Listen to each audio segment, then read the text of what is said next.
kick it. It's Candy.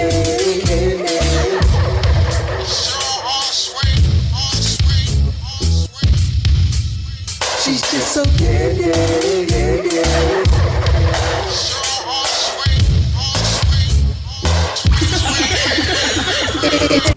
Welcome, guys, to the Candy Internet Talk Show. I am your host, Candy. We are here live in Indianapolis, Indiana, downtown at Key Touch Studios. Shout out 120 East Market Street.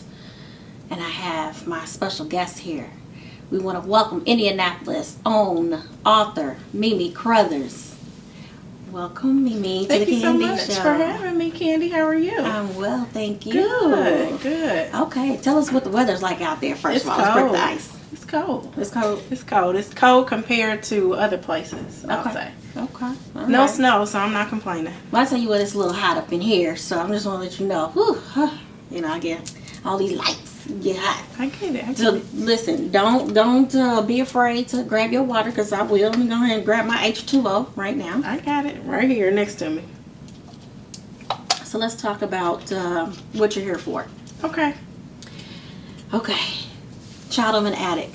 That's me. Okay, so let's talk about that. I had an opportunity to read your book, and I wanted to make sure that I brought you on because I want to talk about it. I want to know, see, just so you know, when I do the Candy Internet Show, I bring people on here not to only just expose what projects they have going on, but I also want to know who that person is. Okay. So I'm going to start off, and your book starts and says it's loosely based off of your life, off of Mimi Carruthers. It is. Okay. Can you tell us a little bit about it? Now, Child of an Addict, clearly, the book title tells itself. Exactly. Child of an Addict. Exactly. So tell us a little bit more about that. So, growing up, I was the child of not one but two addicts. And it's generational. So, my grandparents, my mother's mother, and if you go on to my dad's side, there was some addictions there. So it was just all around me. So the book actually was not supposed to be a book. I actually decided that I needed to seek professional help, counseling, which is unheard of in the African American community. So once I started to go to counseling, my counselor would advise me to write. And she probably did that for 2 years straight, and I just would never take that advice to write, simply because once you write, the information is there. It's in black and white. It's there for you to read. It's there for anybody else to pick up and read. So I was just really leery of writing for tons of reasons. But once I started to write, the emotions and the overload of feelings and everything just come to a head, and that's how the book came about. And I have to tell you, reading the book kind of touched me a little bit as well, which is one reason why I don't have any makeup on today. It's because oh gosh, here we go. You and I, we share some things in common. Now, I'm not a child of an addict, but your root cause of how everything came about, the distance between you and your mother. So I definitely can relate to that. This is one reason why it was so important for me not to only just say, hey, hey, Mimi, but reading your book, I wanted to know you, the survivor. I wanted to know how did you get through it, and just tell a little bit clearly about the book, but there were some things I also want to touch bases on too as well. Tell us a little bit about the book without giving away too many details. So the book describes a woman that has tons of distress, I'll say, dysfunction, and not really knowing or accepting, I should say, who she was. So in doing so, I had to deal with the things that I didn't want to deal with. The relationship with my mother is still something that I long for today, I'll say. But the reality is that I'm probably never going to get that relationship that I want. Just, that's the reality of it. So for me to have to accept those things is an ongoing struggle. I have to say it's an ongoing struggle, because for me it's more of, when I was growing up, it was more of the person that was supposed to love me and show me right from wrong didn't do those things. And once the reality hit that that's probably something I would never obtain from her, then you start seeking that love in different places. So in order for me to come to grips with that, I had to come to, just accept it. And there were boundaries that I had to accept. There were boundaries that I had to set for myself. Because growing up as the child of an addict, there are certain things that trigger things. For example, growing up, and even now, when people have loved ones that are addicts, we hate to see the news come on and it say, we found there's a body somewhere, because you never know. Person. Exactly. You just never know. And I love my mother to death, but because of certain things and the way that she is and the way that I am, I have to realize that sometimes you just have to accept the fact that some people, you expect them to do things that they just don't know how to do. Nobody ever taught them how to do the things that you need for them to do. So when you expect someone to do something for you that they don't know how to, it makes it hard, and there's a strain on that relationship. So the book kind of tells a story about a young lady that has issues, I should say, and has to learn how to get around them, and has to learn how to speak the things that she's feeling. Because initially, before I went to counseling, it was more of just, you don't accept it, or you don't bring it into the forefront, and you leave it in the back. And I think that is a lot of things that, and I can, again, I already know that because our generation, we're more vocal. Mm-hmm. Our parents' generation wasn't Mm-hmm. and isn't. Mm-hmm. So a lot of things, and before them, a lot of things, a lot of issues, whether it be mental health issues, whether it be drug issues, all of those things were always swept under the rug, and you never talked about them. Absolutely You not. never talked about them. And so it's just one of those things, it's a hush-hush. Mm-hmm. We're going to go a little bit back further real quick. How long has the book been out? The book's been out for a little over 2 years now, and has exceeded anything I expected it to do. Writing it, I didn't do it for anybody else. It was basically for me as part of healing, but it's surpassed anything that I ever imagined it would do. Where can they find it? Let's go ahead and get that little bit of information out too as well. If you are in the city, you can always reach out to me. If you're not, then it's available on Amazon. That's actually where I purchased the book from. Yeah. I like the easy access. Mm-hmm. So it was kind of hard to read though on your phone in the bed, but that's actually where I found it at too. Uh-huh. How did your family feel about the book? Yes. So yes. there were a lot of mixed feelings about the book, and if you are an author, you always come up against, well, what is he or she going to say about it?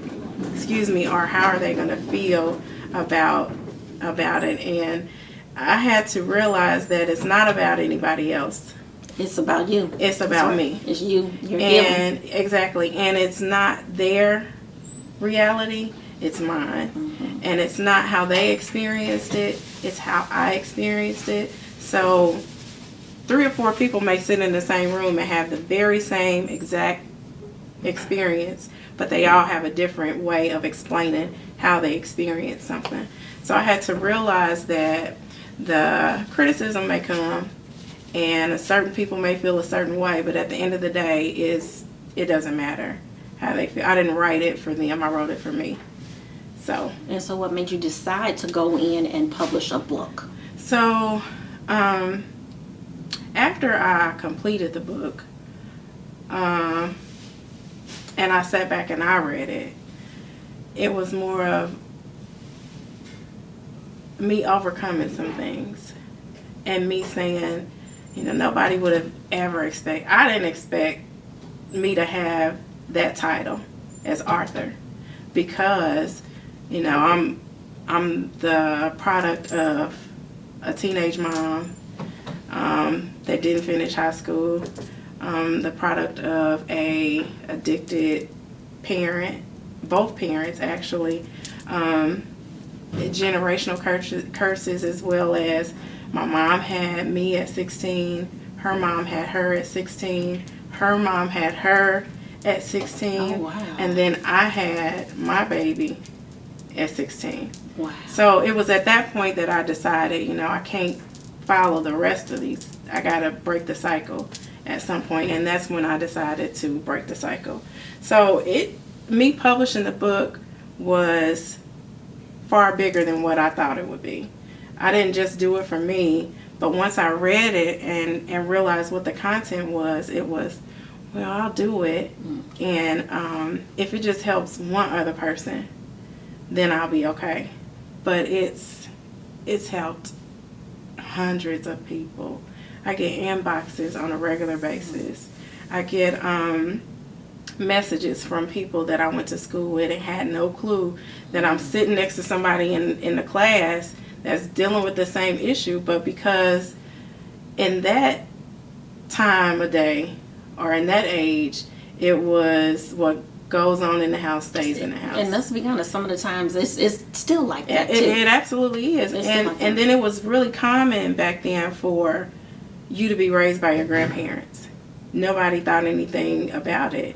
You just lived with your grandmother. Mm-hmm. And that's because when we were in our teens and still, you know, adolescents and things like that, crack had just come into play. Mm-hmm. Yes. And yes. Our parents were in that generation where they were the first ones really to use that drug. And so it was like common to see people living with their grandmother. I mean, the whole family living there. Mm-hmm. So nobody ever thought anything else about it because it was normal. Guys, I just want to remind you, we are here sitting here in Indianapolis, Indiana, with Indianapolis' own Mimi Carruthers, author of her book titled Child of an Addict. And what I wanted to, I have to tell you, in the beginning, when there was a description of the little girl, mm-hmm. I immediately knew that this was you. But then at the same time, I read the preference. It was loosely based off of you, mm-hmm. off of your life. Mm-hmm. Tell us how much of it really is loosely, let's say that, versus... I'll say that it's my experience. Okay. And you can take that how you like to take it. Okay. But because I'm a self-published author, there's only so much you can say that, you know, it's okay to say. Right, because you can't drop any names and, you know, things like that. Okay. So the book is my experience. Okay. Yeah. Tell us, see, it's one thing to have one parent mm-hmm. to be an addict, mm-hmm. but both of them. Mm-hmm. Now, how did that really impact you even more? Because you got a double dose, shall I say? Yeah, double dose. So having both of them that way, my grandmother shielded me from a lot. So growing up, I would see things, but it wasn't until I got older that I realized what I was seeing. Mm-hmm. So then it didn't really affect me at all because of the way she groomed me and the way that she raised me. So I recall nights, and my father wasn't really there at all, so I didn't really have an interaction with him like that, and didn't know until later on that that's why. But growing up, my mother, my grandmother, and my aunt, they just come in and out of my grandmother's house consistently. So I would see them, but, you know, not realizing what I was seeing at that time until I got older. And then I realized, oh, well, this explains why this happened, and this explains why she looked this way. You know, certain things that you realize were really detrimental to your growth, and you don't pick it up until later. So that's the reason why a lot of people will tell you you won't understand until you get older. Exactly. And so, with that being said, some things I unknowingly picked up, if that makes sense. But the effect that it had on me is, I think it actually made me a stronger person. Not that I can handle anything, because Lord knows you just can't handle everything. But I mean, given the fact that everything that you were going through, even as you started becoming an adult and you see things going on, we are who we are as we are children. Now, give it, sometimes some things will go astray. We learn, a lot of people, if my parents didn't do what they did to me, raise me the way they did, I wouldn't be the person I am today. If you didn't have those childhood experiences, you wouldn't be the person you are today. I mean, it's just plain and simple. You can either allow your experiences as a child, especially if they're detrimental or they're tribulations, you can allow them to break you or make you. And from what I'm reading from the book, and just not so much as just reading from the book, again, I'm always the type of person I want to know who this person is, what made this person that way. And reading your book has given me such a great insight. We're going to do this. We're going to take a quick break real quick, and we're going to definitely come back and we're going to talk a little bit more about it. Okay. All right. Be back. Welcome, guys, back to the Candy Internet Talk Show. I am your host, Candy, and I have my special guest here, self-published author, Indianapolis' own Mimi Carruthers. I want to go back. Do you have any siblings? I do. I have siblings. My mom only has 2. I'm the oldest, and I have a sister that is 6 years younger than me. Okay. Yeah. And now, how is that? So she and I did not grow up in the same atmosphere. Okay. Was it the same father or different father? Okay. She has her own dad, and that's who raised her. It's her father. So growing up, we really did not have a relationship like that, because she lived there and I lived with my grandmother. There was a span in time though where I got to see her up until maybe she was about 5 or so. But after that, we really didn't have any communication and things until she was able to communicate on her own. Okay, so really pretty much you were the only child throughout this whole entire time. Yeah. Okay. Yeah. At what point did you start seeing things on your own and understanding your mom and your father's addict? I would say about 12. Between 11 and 12 or so. Once I was able to communicate with my peers and hear little things that they were saying and put 2 and 2 together, and then that's when everything started coming together. So you kind of got a little bit of awareness from the people talking about you. Yeah. How did it feel? Did you bring it to your great grandmother at the time? No, not really. And I would hear, little things between she and my grandmother, or she and my mom, when they would come in late at night and things like that. So it wasn't that I didn't know. I think it's just that I didn't want to know. Sometimes those are those types of hard life evidence that you don't want to accept. Right. Exactly. I mean, who really wants to accept that? Right. Exactly. Nobody wants to accept that. It's a reality. It's exactly, your reality doesn't change. Yeah, it's a reality, but you just don't want to accept that. Because why would you want to accept it? There's no way that anybody would want to accept that. No, because I wouldn't. I mean, but then at the same time, I feel, and again, because there are a lot of things that have been swept underneath the rug, there are so many of the African American families out there are dealing with incest. Clearly the drug addiction, and anything else for that matter. Even if it's something similar to let's say, for example, your mother having a child that wasn't supposed to happen, so now they've passed that child on to a relative, and so now that relative is raising that child as their own. You know, these things a lot of people don't touch on in our community because it's never talked about. It's embarrassing. Let's be honest, it's embarrassing. But then you have survivors, because again, it's the reality. You weren't asked to be born in this situation. It's your reality.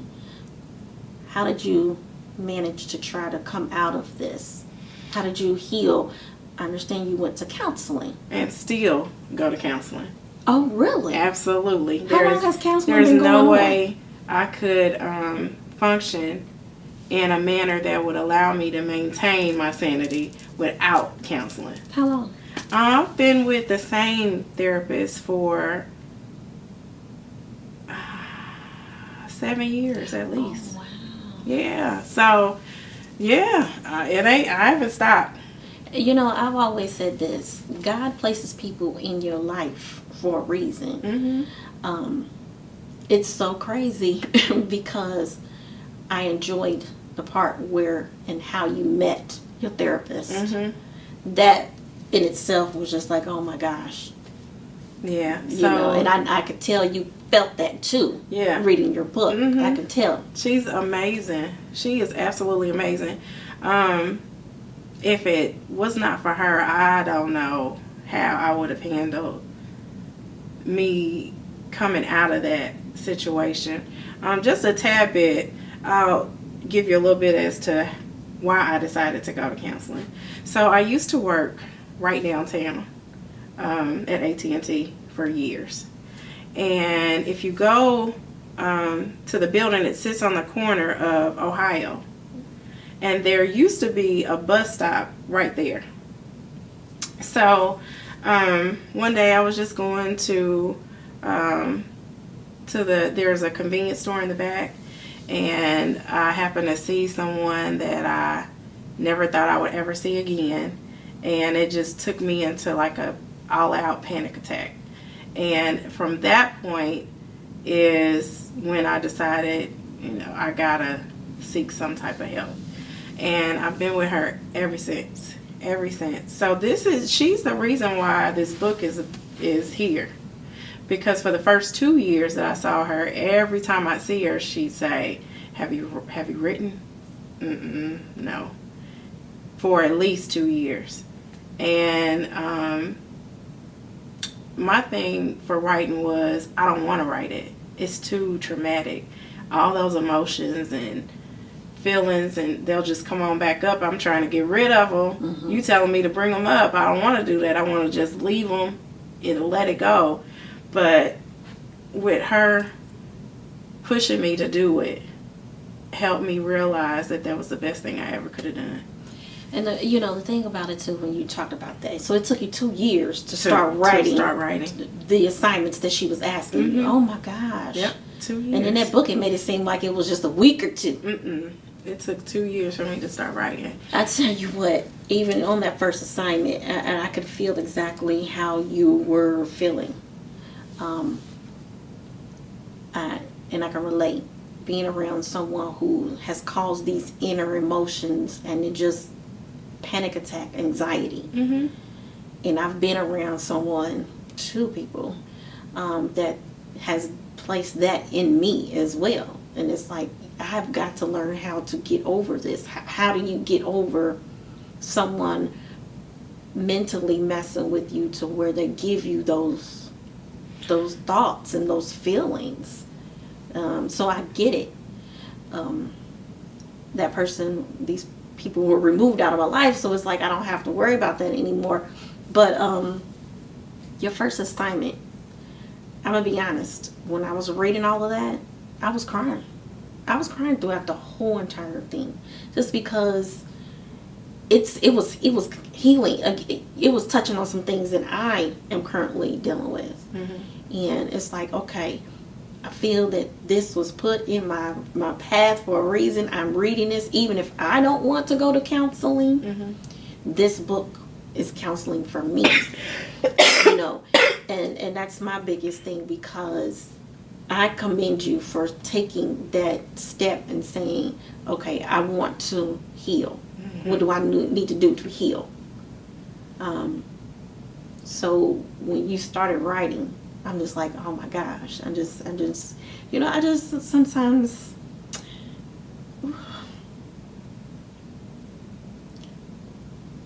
because, like I said, we share the same thing,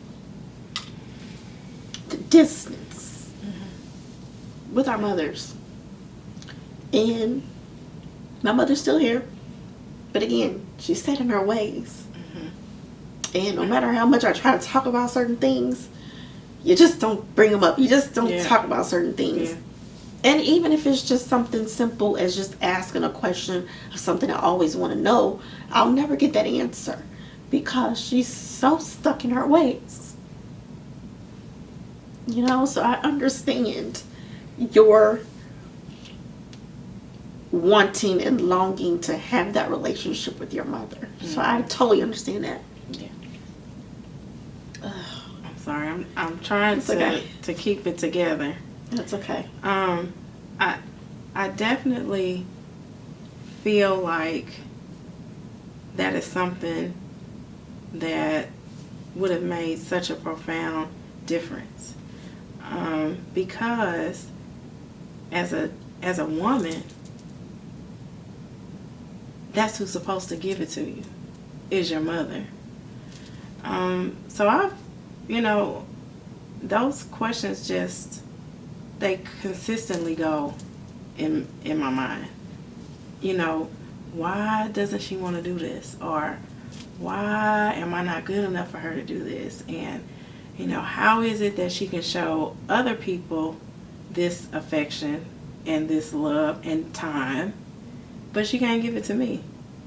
I will never understand that. She is a loving person when she wants to be. And she is one that is very caring when she wants to be. But when it's time to actually be a mother, when I need it, that's when it's not available. And as a young lady, the person that's supposed to show you things like how to cook, clean, pay your bills, nurture your own children, if they're not able to give that to you, then you have to seek it out on your own. And I think that was the part that's really hard for me, because I have 2 girls of my own. And although my great-grandmother was there, she was the best thing that could have ever happened to me, and I love her beyond any words I can ever describe. But she was not my mother. No. So my grandmother showed me everything I needed to see. I mean, she taught me how to cook, she taught me how to clean. But as I got older, those were some of the things that I longed for my mother to do. But what I had to realize is that I was expecting her to do things that nobody taught her how to do. It's that cycle. How can you love someone if you don't know how to be loved or love, and that's the hardest thing to do. Absolutely. So I had to realize that I was asking her to do things that she didn't know how to do. So once I accepted that, then things kind of lightened a little bit. But it's just something that's just, I think it's just there. Now tell me, you're married. How did you bring this to your, at the time, I guess, dating boyfriend at the time? I didn't. You didn't? No. Hecky no. No. So he knew that she was an addict because of encounters that he had with her. But did I ever sit down and say it? Those words never came out of my mouth. I never spoke of it. It was just an unknown thing. I mean, but I ain't tell you that. So it wasn't until we were way further along in it that we actually had a conversation. Yeah. And it didn't, did you feel like you were kind of, I don't want to say, do you feel like you were cheating him out of knowing who you were because you didn't want to talk about it? Or tell us a typical conversation when it came to that. Did you just change the subject? Did he ever want to talk to you about it? Mm-mm. Okay. He never forced me to do anything when it came to that.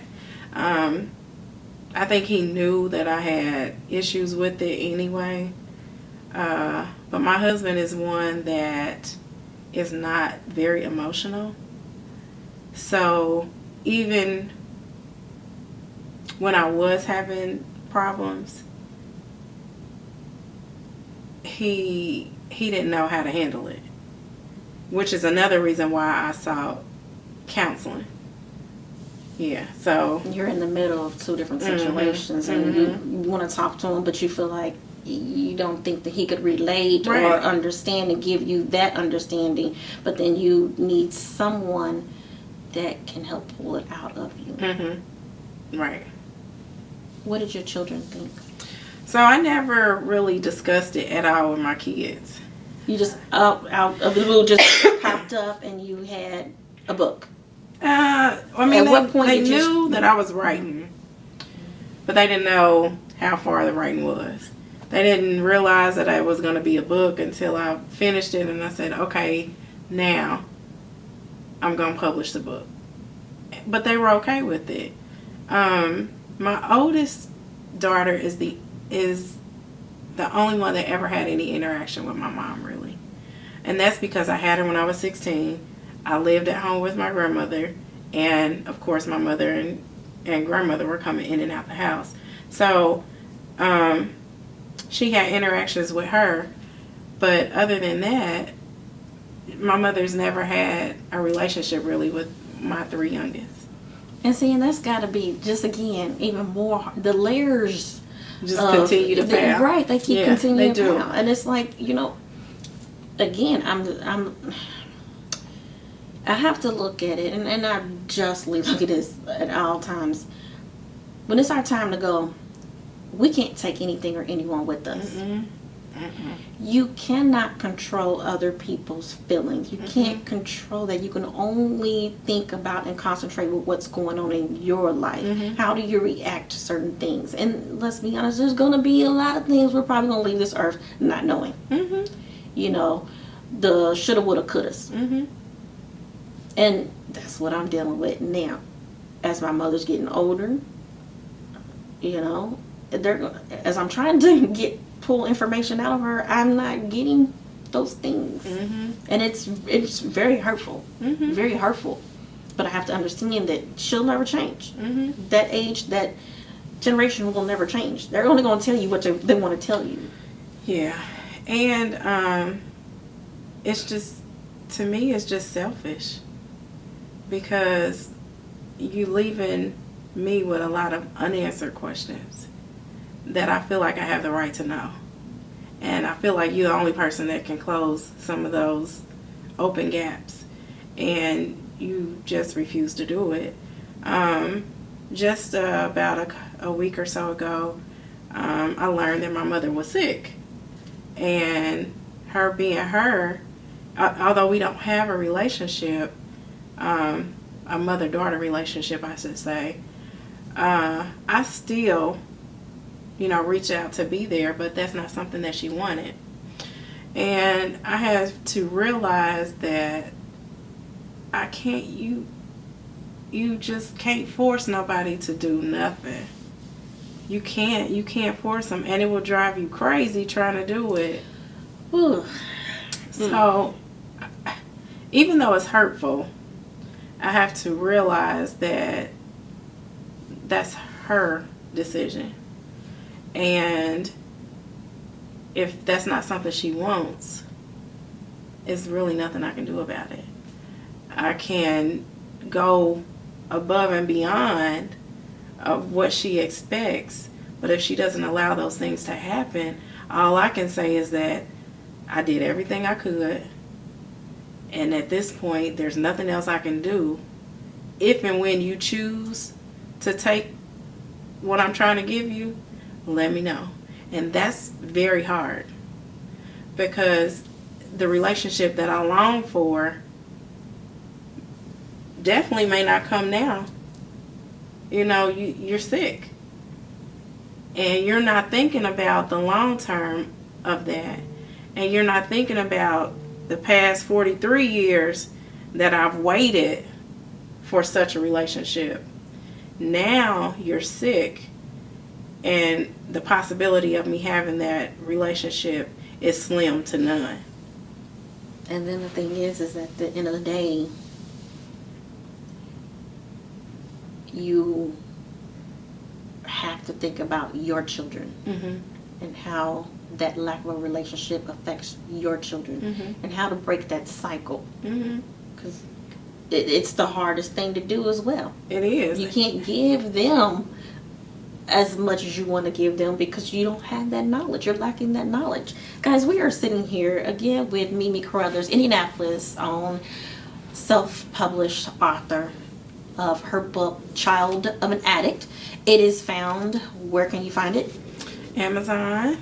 Yeah. And Barnes and Noble too, but okay. I was just up there the other day. Really, Amazon is the best way to go, I feel, because it's accessible. It's very accessible, and the tracking of it is really good too. Okay, how much is it? Excuse me. It's $15 either way. Oh, okay. Yeah, it is. The biggest thing, if you are in the city, then I have them, and I can actually sign it for you. Okay. So that to me, that's more personable. But you know, some people like to go on Kindle or something and read it. See, that's where I did mine. That's where I did mine. Yeah. We're in that technology. Yeah.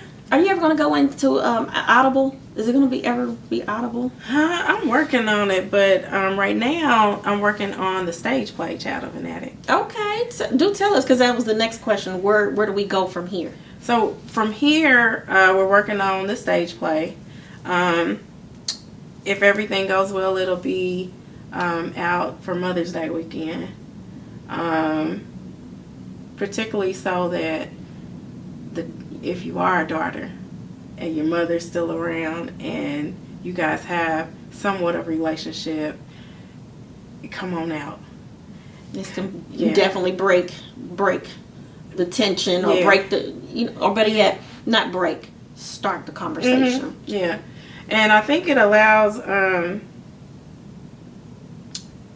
the parent to see it a different way. Because when we talk about addiction, we think of the addict themselves. And a lot of people don't think about the people it affects. A lot of times the addict thinks that, they're just messing with their own lives. When the reality is you messing up the people that love you. Everybody that's tied to the addict is affected, no matter what, whether it be parent, a child, a coworker, or any boyfriend, girlfriend. Everybody's affected by the decision that you made. And you get into the book about how that came about. And so that was just wild and crazy in itself. Yeah. So it's lifelong. Because you're still healing. You're still healing, and you're still going to counseling after 7 years. Yeah. And the counseling isn't just solely for that, but after experiencing those things, it opens up other things. Yes. And so I go for my sanity. I have to go. That's not an option for me. That's like beauty shop. Okay. Sometimes beauty shop is an option for some people. They got to go weekly. Well, I have to go to counseling. I mean, it's a part of me now. I feel like if I can't talk to anybody else, that's one person I can talk to without being judged. Because I tell a lot of people, you have to be careful about who you tell your story to. Yes. Yes, you have to. You have to be everybody that is rooting for you is not on your team. So you have to be very mindful of people genuinely wanting to know how you are, who you are, and you got people that just are outright nosy, that want to know who you are just to go tell the next person. And then when they tell that story, it's not going to be the same story that you tell them. No. So, I'm very, very mindful of that now, because my reality now is that people that have read the book think they know me, and you really don't. So, like for example, there's a insert in the book that talks about how I unknowingly learned some stuff. You know, I learned how to sabotage relationships. Yeah, I learned how to manipulate to get certain things. I learned all that stuff just by being around it. Not because they sat down and said, okay, this is what you do. But no, I lived it, I watched it, I saw it. So I learned those things. And boy, sabotaging relationships, I had that down to a pat. And I'm glad you brought that up, because that was something that I had noticed too, that I find myself unknowingly doing. And I guess it's because it comes from all the years that someone has hurt me. And I'm talking specifically in the dating world. And so it's like I've become numb to the things that I may have wanted to hear years ago or wanted to experience. And it's more about, just show me, okay? Because that's the best way you could be into me. Show me. No matter how much I think you're cute or anything like that. But at the end of the day, if I know it's probably not going to go the direction I want it to go, then I unwantedly sabotage a situation because I don't want to get hurt anymore. So that was something else that I understood from what you were, wrote. I was like, oh my gosh, we have enough things in common. Yeah. So I do that to this day. I'm very standoffish with people, believe it or not. However, when I feel as though somebody's getting too close to me, I kind of pull myself back. And I've gotten better with it, but it's more of I can't allow you to get close, because when I allow people to get close, in some shape, form, or fashion, they mess up. But we're not perfect either. Exactly. But for me, because I've been through so much, it only takes one time for you to hit the wrong nerve, and then I really don't want nothing else to do with you. So for me, it's more of a coping mechanism to say, okay, we can do this, but that's all we gonna do, because I don't have time for I don't have time for the back and forth. It's mental. It becomes a mental. It's a mental. Control. It's a mental control, and not only you gotta control somebody else, and you gotta control yourself. That's a problem for me, because I didn't have control when I was younger. As I got older, I had to make sure I was in control. I had to make sure that I was the one that was calling the shots, basically. No, I ain't gonna do that. And I had to learn how to come out of that, especially in a marriage. You can't do that. You got to be able to be. You got to meet things head on together. You got to come with a meeting point. And I found myself not allowing that to happen, which caused other problems. So that's a whole nother. So, do you have any more plans to do another book, or is it going straight into the play? The second book will be ready when the play comes out. Okay. Yeah, and it took me a while to say I'm gonna do that too, because this one took a while to write because it was so emotionally draining. There were parts where I had to just put it down, walk away, and come back another day. There are some letters that I wrote in the book that were really emotional, especially the one that I wrote to my mother. Are we talking about the first or the second one? Because I know you got that letter in your first book so far with Child of an Addict. That was, again, Yeah. it had me crying. I mean, I'm literally crying throughout the whole, because I can feel everything that you were feeling when you wrote that letter. Because it's that release. It was that first initial release. Yeah. So will it be a letter in your next book? There is a letter in that book. Is it titled yet? The next book? Mm-hmm. It's called Child of an Addict too. Oh, okay. So it'll just be the same thing. But there is a letter in the book. It's rather extensive, like the one that's in the first one.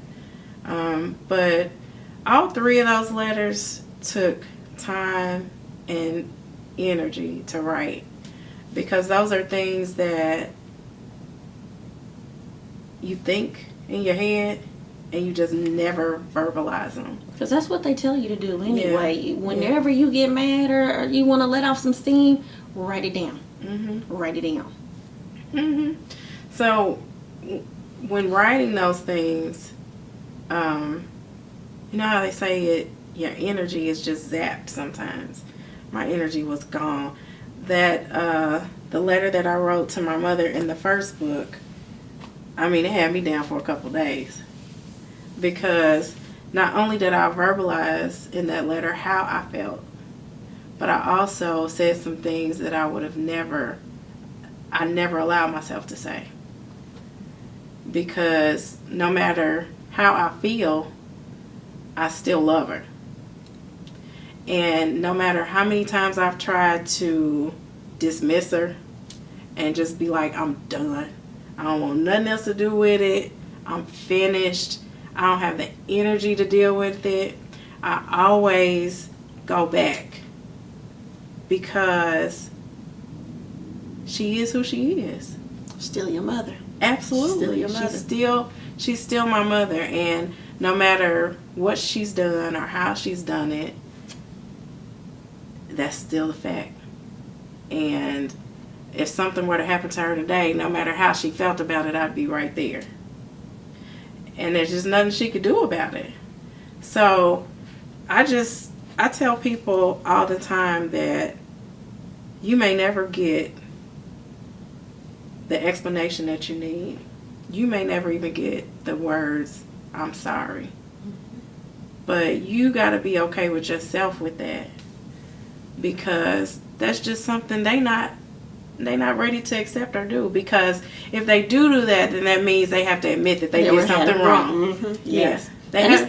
I mean, you got to think about it. You can apply that now, even in your adult life, in a situation where you might have felt that way. So and that's why I always try to put myself in other people's shoes, and how will they think if I was in that situation. And and I try not to be so hard, but at the end of the day, like you said, there are going to be questions that you'll never get answers to, and I have to accept that. You have to accept it. I don't want to give too much more away. I want them to continue to follow you, purchase your book, and definitely I'm going to continue to stay with you, because again, we're now connected in more ways than one. Tell them how they can get in touch with you. So on any social media, it's Mimi Carruthers. And let me say this, if you are looking the book up on Amazon, my name is Tamia Carruthers. So that's where you'll find it. It's Arthur Tamia Carruthers. But on social media, what's it called? Instagram, Facebook, Snapchat, it's all Mimi Carruthers. And go ahead and just, only because we all have different ways to spell our names, tell them how to spell Mimi. Absolutely. So it's Mimi, and the last name is Carruthers. So again, on any social media, that's how you'll find me. Go ahead and show them the book real quick so they can have it, because it was a little hard for me to find it. Was it? It was. Oh, I'm sorry, but this is it. So it's just it's an empty chair, which just, this cover of this book symbolizes abandonment. So it took a while for me to get the cover that I felt comfortable with, but this one, just kind of, this is how I felt basically, with the light shining down on the chair, just to symbolize that there's always light at the end of the tunnel. Yes, ma'am. So, yes, ma'am. And to me, it's spelled differently too, as well. Go ahead and tell them how to spell that, because usually sometimes T-A, but I am T-I-M-I-A. Yeah, so. Well, I tell you what, Miss Mimi Carruthers, I appreciate you coming by the Candy Internet Talk Show. Guys, make sure you check her out. I know this was a little bit more longer than what we're usually used to, but that's okay, because while we were here, there was healing going on, and you can't stop that. You can't put a time limit on that. So I greatly appreciate your time stopping by. Guys, again, follow her on all social medias. Please make sure you get her book. And is there anything else you want to say? Give me shout outs or last minute words? I ain't gonna shout out to nobody except for God, because without him, I would be just another statistic like everybody thought I would be. Because when you come from where I come from, nobody expects you to do anything that's going to amount to anything. And thank God I've surpassed those things. So I will say this before I go. As a child growing up, not having those things pushed me to be the parent that I am today. None of my grandmother didn't graduate, my mom didn't graduate, my great-grandmother didn't graduate. So I will say that through God, all things are possible. So I was the first one to graduate from high school. And after I graduated from high school, I put forth an effort to put all my things into my children. I started off at college and my grandmother got sick, so I had to stop and take care of her. But while I did that, I made sure that my oldest daughter had the tools that she needed to get to where she needed to be. So thank God she is a chemist at Eli Lilly. Shut up. Okay. And I have twins that are in college now. And I have my youngest daughter is 17. She graduates from high school in a couple months. So I will say that you can break any chain.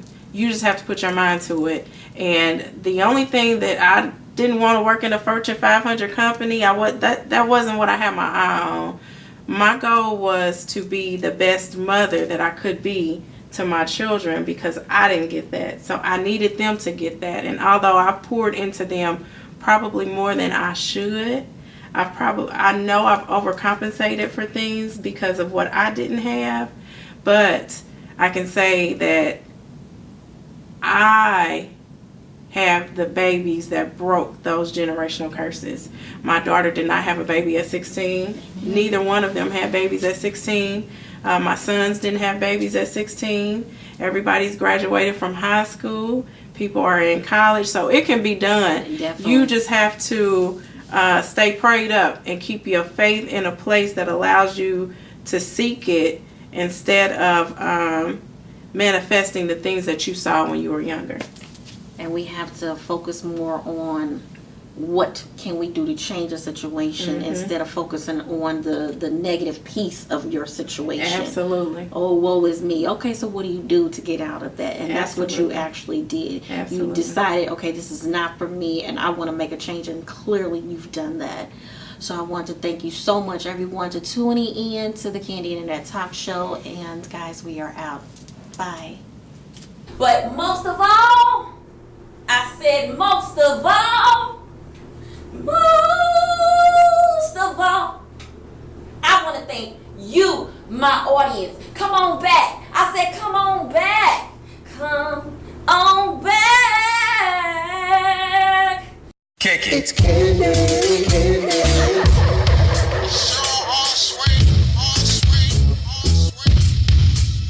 She's just so candy.